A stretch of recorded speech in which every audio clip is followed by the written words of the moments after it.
Sir, सबसे पहले तो ओपनिंग कमेंट सर आपके, जिस तरह से आपने नंबर्स को देखे Q4 के, और उसके बाद हम डिटेल में चर्चा की शुरुआत करें सर। अच्छा, तो देखिए हमारा मुनाफा काफी बढ़ा है इस साल। 108 करोड़ हो गया है, 24% ईयर ऑन ईयर ग्रो किया है।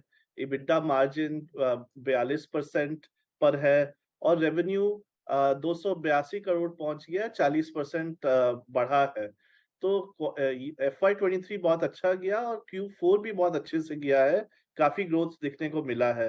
साथ ही साथ हमने डिविडेंड भी डिक्लेयर किया है अपने शेयर होल्डर्स के लिए 150% फेस वैल्यू का ₹3 का। तो वो भी एक हम जो long term committed share holders है, लास्ट ईयर भी हमने दिया था, उनको हम रिवॉर्ड और ग्रेटिट्यूड दिखाना चाह रहे थे। ठीक है सर, अब आते हैं, सबसे पहले सवाल मेरा मार्जिन पर ही रहेगा। मार्जिन में हमने देखा है थोड़ा सा एक का जो है वो स्लो डाउन देखने मिला है। अगर इसे ईयर ऑन ईयर कंपेरिजन करें तो Q4 में 40% पर हम हैं। आपने जो बात की थी, ऑलमोस्ट जो ग्रोथ रेंज बताई है 35 to 45 के बीच में है अभी भी हम, तो इसको आप कैसे मेंटेन कर रहे हैं FY24 के लिए मार्जिन? देखिए मार्जिन्स हमने जो गाइडेंस दिया हुआ है उसके अंदर हमने अच्छे से मेंटेन किया। 42% मार्जिन्स है कंपनी के ओवरऑल। और हम जैसे हमने कहा कोर बिजनेस जो है मैपलेट, जो large part of the business है, वो 52% मार्जिन पर है, काफी स्ट्रांग है। और जो आईओटी लेड बिजनेस है वो बहुत एक्साइटिंग फेज ऑफ ग्रोथ से जा रहा है। 140%, 140% ग्रो कर रहा है। उसमें of course because hardware led होता है, तो फर्स्ट ईयर में जैसे हमने पहले भी बताया है वो मार्जिन कम होता है। और फ्यूचर ईयर्स में वो SaaS रेवेन्यू जब आता है तो उससे मार्जिन वापस बढ़ जाता है। तो जैसे इस क्वार्टर में Q4 में पहले 9 महीने में IoT लेड बिजनेस का मार्जिन 1% था, लेकिन Q4 में 4% तक पहुंच गया। तो ऐसे ग्रो कर रहा है और ओवरऑल हम अपने 42% मार्जिन से खुश है, क्योंकि 40% रेवेन्यू ग्रोथ भी साथ में आ रहा है। और ऐसे ही इसी दिशा में या इससे बेटर ही दिशा में रेवेन्यू ग्रोथ के हम देखते हैं, क्योंकि ऑर्डर बुक भी हमारा अब 918 करोड़ पहुंच गया। पहले 699 था। तो इस हिसाब से future looks very bright for the company. और परफॉर्मेंस भी अच्छा ही हुआ था। Definitely sir.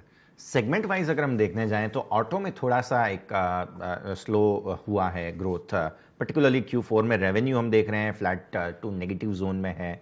और आपके ईयर ऑन ईयर अगर हम कंपेयर करते हैं तो डेफिनेटली रेवेन्यू में है ग्रोथ, लेकिन क्वार्टर ऑन क्वार्टर बेसिस पर थोड़ा सा एक ब्रेक लगी है। यहाँ पे क्या रीज़न देख रहे हैं आप, क्योंकि ये जनवरी से अप्रैल इस तिमाही में क्या ऐसा हुआ है कि ऑटो में थोड़ा सा स्लो डाउन देखने मिला हमें?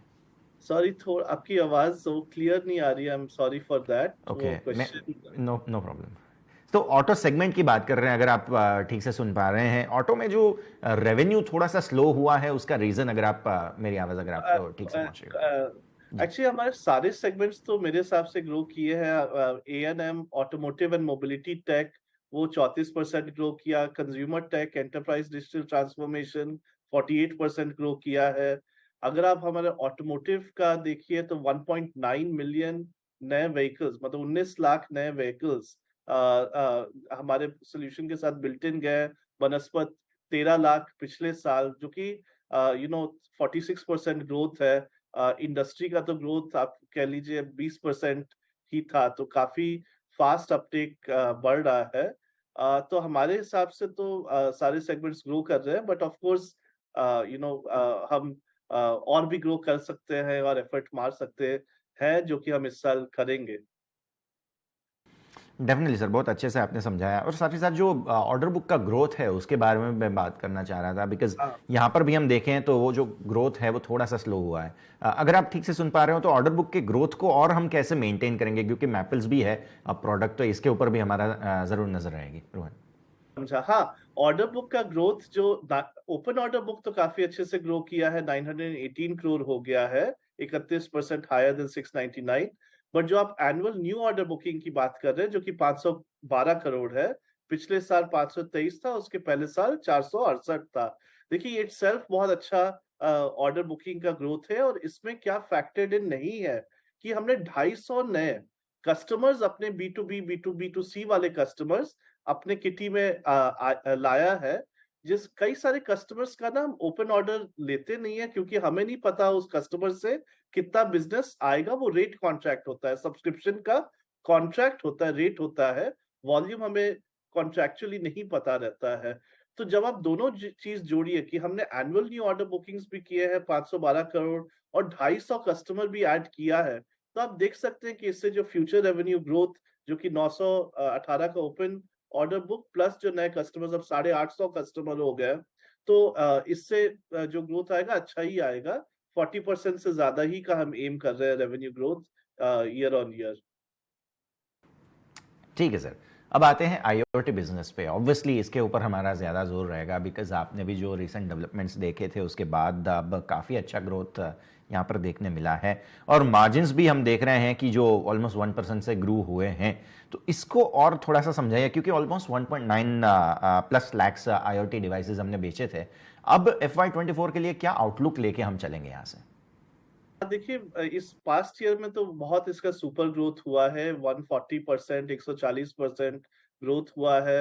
हमने ऑलमोस्ट 1.9 लाख प्लस डिवाइस बेचे इस साल। पिछले साल 60,000 डिवाइस बेचे थे। तो और इसमें इंटरेस्टिंग चीज क्या, मार्जिन भी जैसे आपने कहा बढ़ गया है वापस 1 से 4% के तक पहुंच गया है। इसमें एक्साइटिंग चीज क्या है कि ऐसे हमने तो 1.9 लाख बेचे हैं, लेकिन 20 करोड़ से ज्यादा भी गाड़ियां मार्केट रास्ते पर है, जो कि ये जीपीएस बेस्ड डिजिटाइजेशन से बेनिफिट कर सकती हैं। तो हेडरूम स्पेस में काफी है। तो हम डेफिनेटली पॉजिटिव तरीके से इस बिजनेस को ग्रो करेंगे, फास्ट ग्रो करेंगे। साथ ही साथ हम थोड़ा सा अपना फिजिकल जो हम एक रिस्पॉन्सिबिलिटी लेके एक गार्ड रेल्स लगाते हैं, उसके उस नियमित के अंदर रहेंगे, बट जहां पे अपॉर्चुनिटी दिखेगा हम डेफिनेटली इन्वेस्ट कर रहे हैं कंपनी के ग्रोथ में। Definitely sir. इसके अलावा मैं समझना चाह रहा था जैसे हमारा रेवेन्यू है आईओटी और साथ ही साथ प्लेटफॉर्म दोनों के हिसाब से देखते हैं। आईओटी में से इन जनरल टोटल कितना प्योर आईओटी की अगर हम बात करें कितना रेवेन्यू है यहाँ पर? और जिस तरह से मैं देख रहा हूँ कि यहाँ पर ऑटो में पर्टिकुलरली हमने देखा था कंज्यूमर टेक और ऑटो के हिसाब से, तो ये थोड़ा समझाइए हमें। देखिए जो हमने बताया कि 280 जी। करोड़ 281 282 करोड़ जो रेवेन्यू है हमारा, उसमें 59 या 60 आप कह लीजिए रेवेन्यू आईओटी लेड है, और बाकी जो 220 225 टाइप का रेवेन्यू वो मैप लेड है। तो आप एक प्रोपोर्शन देख सकते हैं कि दोनों में क्या अंतर है। और एएनएम हमारा 150 है और सीएनई वो अबाउट 130 है। तो वैसे भी आप स्प्लिट करके देख सकते हैं दोनों तरह से समझने के लिए। Definitely sir. अब इसके अलावा पिछली बार आप हमारे साथ जुड़े थे तो हमने बात की थी नए जो अधिग्रहण वगैरह नए एक्विजिशंस हमने किए हैं उसका एक इम्पैक्ट भी आते हुए हमें बिजनेस पे देखने मिलेगा बहुत जल्द। तो इसके बारे में बताइए रिसेंट डेवलपमेंट्स जो भी अधिग्रहण हमने किए हैं, इसके अलावा ड्रोन वगैरह है, इसको और हम कैसे और मोनेटाइज करने की कोशिश कर रहे हैं रोहन? बहुत एक्साइटिंग है। ड्रोन के सॉल्यूशन हम्म। सब जगह ही अब लोग मांग रहे हैं, और मैपमा इंडिया बहुत स्ट्रांगली पोजीशन कंपनी है, हेल्दी कंपनी, प्रॉफिटेबल, ग्रोइंग, जिसके 850 कस्टमर्स ऑलरेडी है। और अब हम full stack drone solution provider हो गए। मतलब हम ड्रोन प्रोडक्ट भी बेच सकते हैं, ड्रोन बेसिस सर्विसेज भी कर सकते हैं, और drone based data analytics and solutions भी दे सकते हैं। वो कोई भी सेक्टर हो, एनर्जी सेक्टर हो, डिफेंस हो, पुलिस हो, 3D मैपिंग का हो, गवर्नमेंट के प्रोजेक्ट्स हो, प्राइवेट सेक्टर के हो। तो ये हम सारा कुछ करना शुरू कर दिए हैं। और हमने साथ ही साथ एक इनऑर्गेनिक इन्वेस्टमेंट भी किया है, जिसमें हमने एक अच्छी ड्रोन कंपनी में 20% लिया है, 7 करोड़ का इन्वेस्टमेंट कमिट करके।